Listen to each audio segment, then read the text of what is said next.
This is One Turn Yahtzee by Bobby Benfield. This is my final project for CSC 110 at Seattle Central. The objectives of my final were to create a playable game of Yahtzee that consists of one turn. To do that, I need to let the player roll the dice, then let the player select which dice to keep. After that, check if the rolled dice is a hand, and if it is a hand, give the option to bank or to roll again each turn. Every time the player rolls the dice, then selects which one to keep, it will do the check step. At the end of the 3 rolls, it'll return the player's dice, the hand the player banked, and the number of points the player ends with at the end of his turn. And that, according to the rules of the Yahtzee handbook, I guess, is what one turn of Yahtzee would consist of. I used the way I organized my functions is I broke down individual functions to kind of help me really break apart the rules in the game. The first function I use in the stack is my main function. I've figured building the main would kind of help me figure out what I want to do as I go. And it ended up actually down at the bottom at the beginning, and then at the end I moved it up just to kind of help make it look better. The main is now followed by all the functions that I've used for checking if a selected dice is hand, followed by the functions that I use to check. So a function that uses the functions that return true or false, that then returns the value of the string of the name of the hand, followed by functions used for banking the hand, selecting which one that you want to end your turn with, and then also returns the amount of points you have.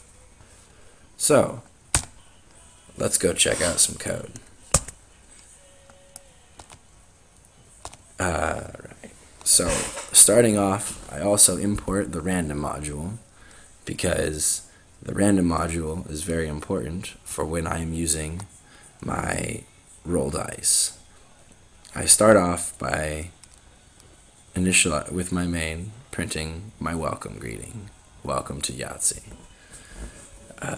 I use a dummy line to just give the user an input of some sort, just to make them feel happy. Spawn the dice, select the dice to keep, using the function dice to keep, with the input dice, which is just a list of the rolled dice. And so after you've selected which one to keep, it becomes kept dice. And from there, kept dice is used as it continues to be reassigned values or added values to it. So after we get kept dice, I go ahead and print it right away just so the user knows what they're getting. This is my check step. Final is equal to check and bank of kept dice, so it checks and banks kept dice if it's a hand, and the user selects to bank, I guess. If the length of kept dice is 5, then I know that the user has selected all 5 dice, and there's no need for me to continue to roll further. So I return the final.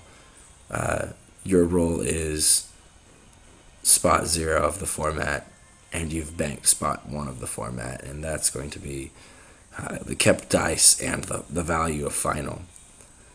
So it should return your final roll is a list of dice, you've banked the name of a hand, and the number of points you've got. If the length is not 5, it goes on to the next step. the next turn. With the dummy roll, just to give the user some satisfaction of doing something, then generating the list of dice going into turn 2. Then we select the dice to keep again. Reinitializing kept dice goes back to printing out your hand is now kept dice. I think it's helpful to let the player know what they've got right as they roll it. Then go through the check, bank step, back to the land, and pretty much into this loop. Except now that I'm at the final turn here, the third step, I go into your final roll is, instead of trying to give you the option to select it, because you're not going to select after the third roll. It's already done. So, for die in D, in enumerate of kept dice, print the formatting mumbo jumbo. I just wanted to start it at 0, give some arrows in there, and maybe space. But the letter D plus the string die plus 1, which is just the number 1, 2, 3, 4, 5, because we're going through the list of dice. And D here is going to be the actual dice that has been rolled. So, or D in this case is actually final. So final is the value of the final roll.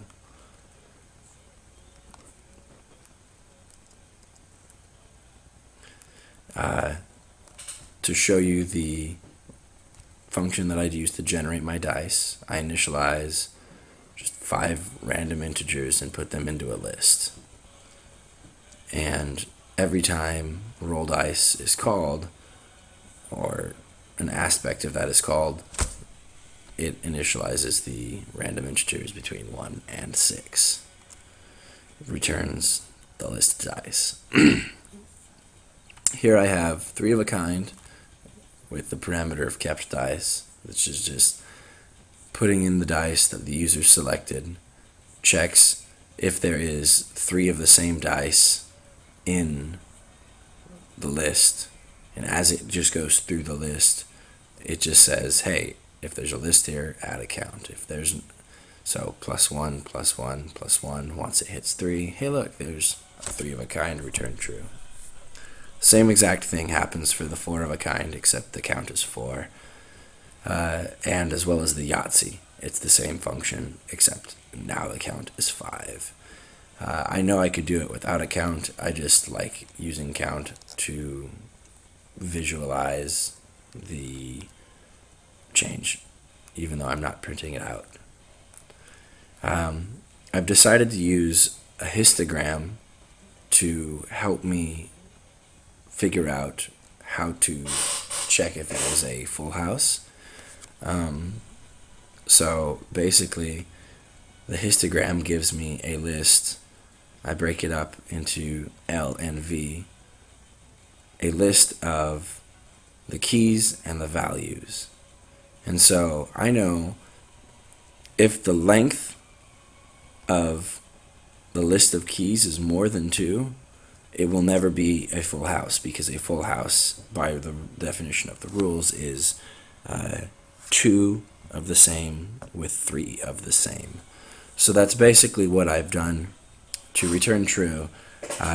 If space 1 or space 2 of V is either 2 or 3, it will print, or it will return true.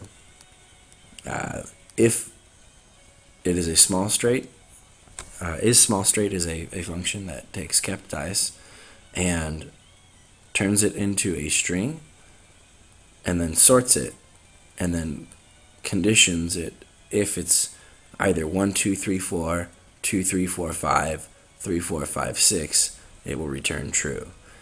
Because a small straight is just 4 numbers in succession, and there's only 3 possibilities between 1 and 6 of a 4-number succession.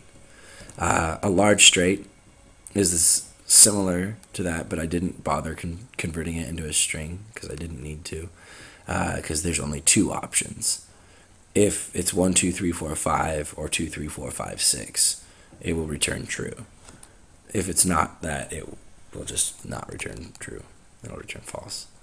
The function I use to keep the dice gets the user's input for the dice to keep. So I start out getting my kept values is just a blank list. The table, I'm just creating a blank dictionary. Well, it's not blank right now. I'm creating a dictionary with the name table from dict of dice, which is this function here.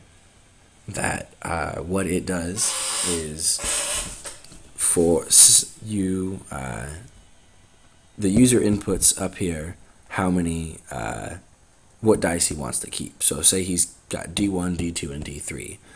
Well, instead of just putting 5 known keys and value into the dictionary, I use dict of dice to create a custom dictionary with the only the number of dice that has been entered. That way it won't have any problems if the user doesn't enter 5. So I use the same thing as I did with the formatting up top. Just in the main, this is the explaining that using the dictionary of the dice as well.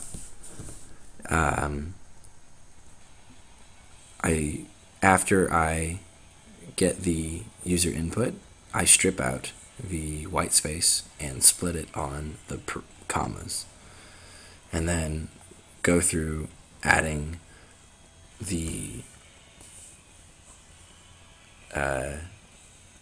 values to the list kept value of the dice that they are wanting to keep. My turns function that just I use to go into each turn just says while the length of kept 5 or the kept dice is less than 5, it just adds another number until the length is 5.